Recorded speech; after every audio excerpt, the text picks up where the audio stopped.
Isang mapagpalang araw sa atin lahat mga idol. Pasyalan natin tong tanim natin na namumulaklak na mais. Ayan.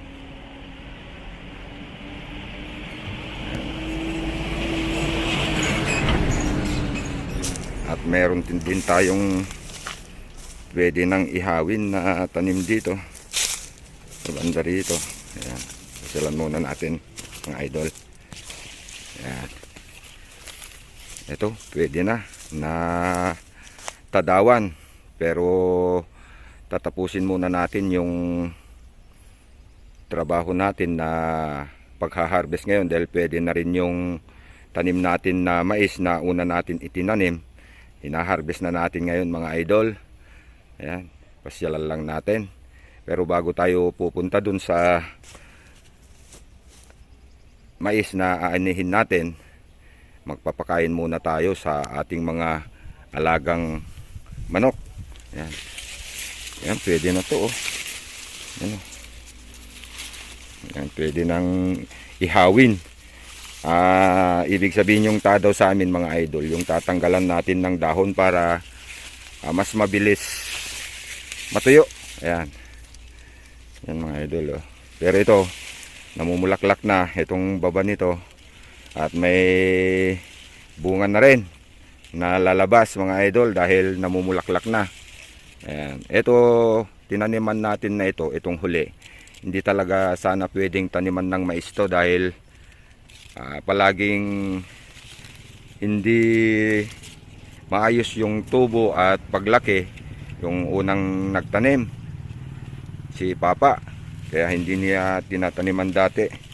Yan, malakas ang hangin dito mga idol. Kaya tinitignan natin kung pwede nang patubigan ulit. Kasi unti-untiin natin pag humangin, hinto natin yung patubig kasi matutumba to. Hindi itutuloy yung paglaki yung bunga pag natumba kasi. Katulad ng mga yan, ng mga idol, oh, natumba, mga ganyan. Kahit itayo mo yan, pag natumba na, damage pa rin yung bunga niya. Ayan, punta na tayo mga idol sa alagaan natin ng manok at saka pato. At magpapakain muna tayo bago tayo pupunta sa pagharbisan natin ng mais. Ayan. Ayan. Ayan mga idol, lumalabas na yung bunga.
Ayan mga idol, punta na tayo sa maisan natin at mag-harvest. Ayan.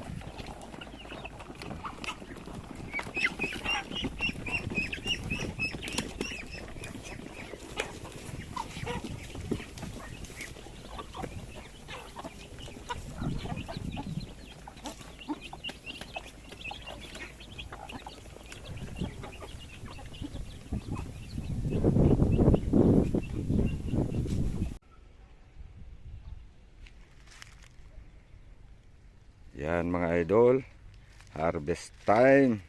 Harvestin na natin tong una natin tanim na mais. Yan. Yung puting na mais, puti. Diket sa Ilocano. Yan mga idol.